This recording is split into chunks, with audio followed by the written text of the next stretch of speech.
These women are Kurdish. They're very cool. Today I'm going to talk about Kurdish people. It starts with the British.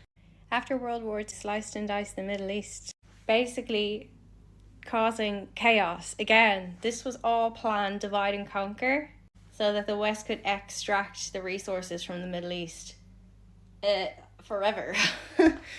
This is what actually happened. You can see purple was British, orange was French, pink was Italian, blue, the Spanish weren't really involved there.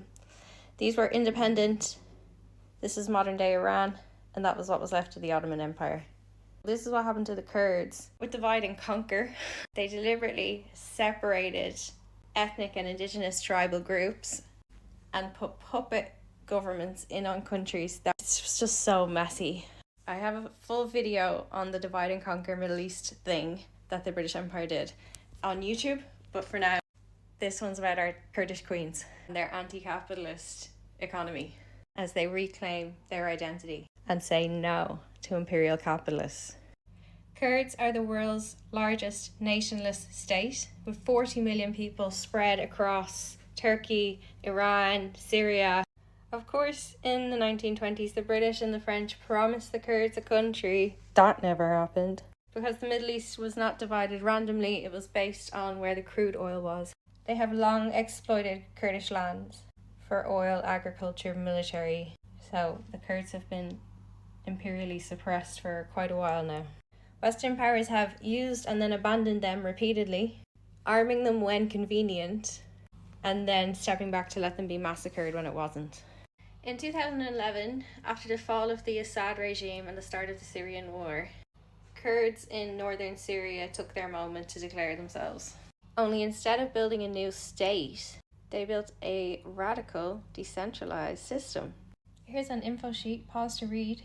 Rojava, I think I'm saying that correctly. Rojava? Please correct. It's a direct democracy, so power is staying local with these people. Worker-owned cooperatives, no capitalists, no landlords. Kurdish people have a long tradition of egalitarianism, as in they haven't had kings and dictators, fascists. And women have always played a strong role in their society. In Rojava, women's leadership is mandatory. It has to be 50% ladies. And they have a women's protection unit. It's like a women's only militia. And they're fighting ISIS. They have women's cooperatives, farms, schools. Make sure that women are economically independent from men. They also have worker-owned businesses. And they're committed to agroecology and renewable energy. People around the world every day are proving in their actions that there are alternative paths to capitalism and nation states. Turkey sees them as a threat and has invaded a number of times. They've been used and manipulated by the US and Russia, and the Syrian government wants to reclaim them.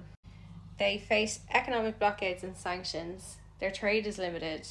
They can't get food and medicine, but they still fight the good fight, no matter what. This is anarchist, feminist, socialist, and it proves that anything is possible. You can do whatever the fuck you want. You can live however the fuck you want.